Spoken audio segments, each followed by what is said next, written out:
Hi guys. So the last lesson just ended a bit abruptly, where we were talking about disco and the disco ball in the party. So I hope you're out of that party mode now, because we are starting with the next fifth lesson. Is it? Yes, the fifth lesson of my course now, where we are covering all the words from all the alphabets A to Z, and this is a course that I have decided to make, keeping in mind that a lot of questions that come in your competitive exams that you sit for, multiple choice questions.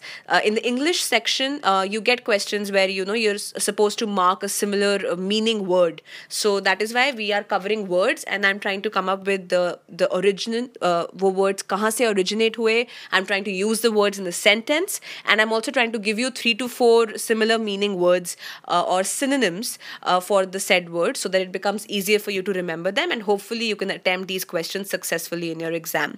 Now we're still at E, but I promise there are only 2 more words with E. But jitne words I'm covering in this lessons, please make sure that you read more words and you come up with more words from each alphabet when you're preparing for your courses. The first word that I start with is exonerate. Now, I don't know why we have used this image. Maybe the person who's made the slides has a funny sense of humor. But exonerate, basically, in very, very simple terms, means to free somebody from blame.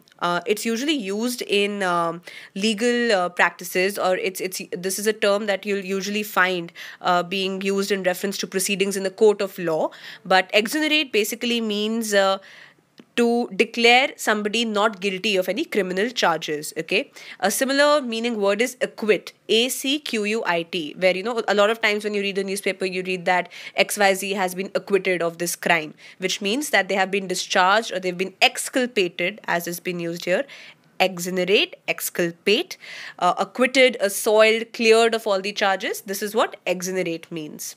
Next, expatriate. Now, expatriate, again, guys, don't focus on the image. Let's focus on the explanation of the word here. Now, the funny part about expatriate is that earlier, expatriate meant to throw somebody out of his or her native country. For instance, your native country is India, and if you're asked to leave India, so whichever country you go to, let's say Iran or US or wherever else, you become an expatriate in that country, because originally you're an Indian, but you're living in a different country because you've been thrown out of your country. But over the years, this word has changed its meaning, and today, expatriate is basically a person who's living away from his or her country but has not been thrown out of the country. The person is living away on the basis of his or her own choice. For instance, if I went to Paris to study, so for those the year that I was there in Paris, I was an expat or an expatriate in Paris. So usually we use the short form for this, that is expat. So I'm an expat. If a French person comes to India to study or to work or for some other reason to travel, not basically travel, but yeah, like for a longer duration, then they are basically expats. It can be a smaller duration as well. So over time, expatriate has sort of changed in terms of its meaning or the way it is used. But still, if you get a question and if there are options like deputy or exile, make sure that you tick these and not the other ones. I'm sure there should be simple or better alternatives. But expatriate, basically, synonyms can be deputy or exile. Now, quickly, I'll move on to F. So we are done with E. The first 5 alphabets are done. We'll start with the 6th alphabet, that is F. Now, I've chosen a very interesting word to start this alphabet. Now, there are 2 pronunciations of facile or facile, as you call it, and I've told you now both the pronunciations. In US English, this is pronounced as facile, but in UK English, the one that we follow in India, it's pronounced as facile. Now, facile is a very unique word. English language का बहुत अनोखा word है ये एक, because it can be used as a compliment also and it can be used as an insult also. Okay, now I'll give you 3 definitions of this word. Okay, for a second, don't focus on the slide, just focus on what I'm saying. Definition 1, facile. Facile is that somebody arrives at with the due without any care or effort, or with something that is lacking depth. For instance, it is something that is very superficial. It's not very deep, or it's not penetrating emotionally. For instance, how we say maybe item songs are very facile compared to maybe a ghazal or something that has very good lyrics. So that way, facile becomes superficial. Okay, this becomes an insult. Now, next, facile means performing adroitly without any effort. For instance, you can say that Sachin, is his way of playing cricket is facile. इतने आराम से और इतनी naturally बिना किसी effort के, it's so easy for him to just play those amazing shots. It's very effortless the way he bats. So in this case, facile becomes a compliment. Third definition, facile in terms of expressing yourself very clearly or effectively, where we have used a word like articulate. For instance, if I am trying to explain something to you and I try to explain it to you in a manner that I am not struggling for words, or I am explaining it to you in a very clear or in a very expressive language, I'm fluent, I'm smooth spoken, or I'm very eloquent in the way I'm speaking, that becomes facile again as a compliment. So two cases we saw compliment. One is articulate, other is effortless or adroit. The way in which it is meant as an insult is skillful in a superficial way, like ऊपर ऊपर से बहुत ही मतलब it lacks depth, it is not something that really moves you. So it's very superficial and a very blah sort of an effort. So I would request you to give me 3 sentences in which you've used the word facile, and each of these 3 meanings are explained in those 3 sentences. So next time when I open this lesson and if I see the comments, I hope that I have those 3 sentences from all of you, and that is how I would know that you've understood the meaning of facile. Next, fastidious. Now, fastidious, I think it's very simple in terms of pronunciation. Fast and it is fastidious. Fastidious, as the slide over here says, requiring or characterized by excessive care or delicacy. Synonym here is meticulous or demanding. Maybe you can use demanding as a synonym, but basically fastidious in very simple basic language, it means that if you want to describe a person who insists on perfection or who just pays too much attention to maybe food, clothing, cleanliness, then the right word for that person would be that he or she is a fastidious person. Somebody who's very fussy, या बहुत मुश्किल है उसको खुश रखना या to please that person, that is a fastidious person.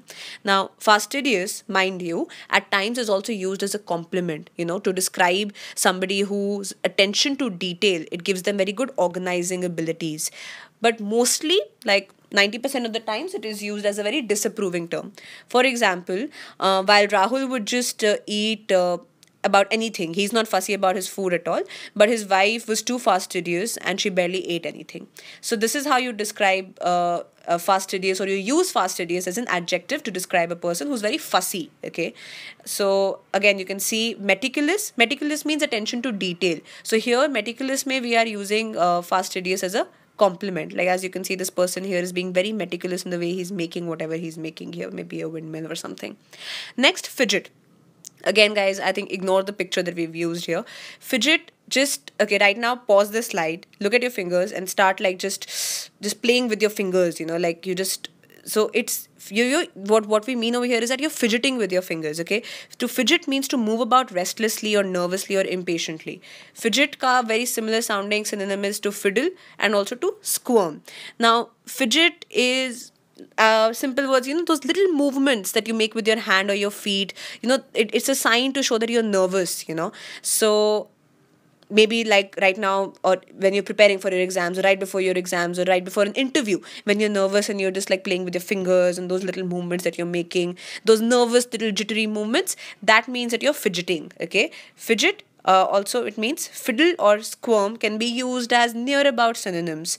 Now guys, just remember that the words that I'm giving over here as synonyms in some cases can be used interchangeably because their meaning is exactly the same, but sometimes their meaning may not be exactly the same. So it's more or less similar meaning. So I would always suggest that you should research more and spend more time in understanding the meanings of these words. Next is forebode. As you can see, there's an astrology chart here. So forebode means to foretell or to predict, to indicate something beforehand. For example, take this sentence as something that will explain the meaning of the word to you. The dark clouds are a foreboding of the storm that is soon to hit the society or the place. Next can be when the tone of the music changed in the film, we all recognize the foreboding that meant someone was about to die. Or, for instance, if you're watching a horror movie and suddenly there's that scary music and you realize that, there might be some scary moment that is about to come. So, foreboding means that you can foretell, or it's a sign of something, or it's an omen of something. In most cases, foreboding is sort of used negatively because, we're using a word like an omen of. So this is where or how we use the word forebode or foreboding. Just remember one thing. There is a word in English language known as forbid. Forbid means किसी को किसी चीज़ से रोकना. I forbid you to do this, or I forbid you from doing this. Forbid का past tense होता है forbade. FORBADE. Do not confuse forbade with forebode. Okay. So take a look at both these words. Explain their meanings. Again, I'm going to check the comments and see what you've done. Next, fortuitous. Fortuitous. Okay. So the pronunciation is a little iffy here. But you also try to use this pronunciation and say it correctly. Fortuitous. Okay. Fortuitous means something that is happening by chance. It's a lucky accident. Now, the first thing that you need to know here is that fortuitous is not the same as fortunate. Okay. Fortuitous simply means it's a lucky accident. For example, if you and your best friend's families, they happen to go on a vacation and you end up being at the same place at the same time. So that's a fortuitous coincidence. Okay. So it's something that is incidental and obviously unforeseen. It's just a lucky accident, Arey, what a cool coincidence. So instead of, if it's a good coincidence, if it's a lucky coincidence, so you use the term fortuitous. You do not say fortunate over here. So fortunate and fortuitous are two different things. Fortunate is lucky. Fortuitous means by chance or a lucky accident. Next, fusillade. Fusillade is a simultaneous or continuous discharge of firearms. So let's say you're watching an action movie, okay, and the hero's deadly fusillade, it resulted in at least one of the enemies or the bad guys being shot. So the noun fusillade over here, it means a quick round of gunfire, like, like in a Salman Khan movie or something, where suddenly, like there's a barrage of gunshots and this gunfire is, it kills the bad guys. So one meaning of fusillade is this, that a quick round of gunfire means a fusillade, but it can also be used in a figurative sense to describe like a rapid series of anything, such as a fusillade of punches or a fusillade of questions. Let me give you an example.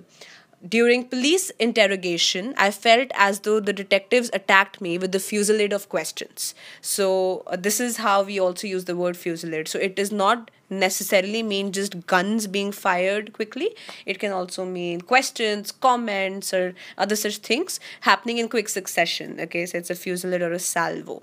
So this, guys, was the next set of words.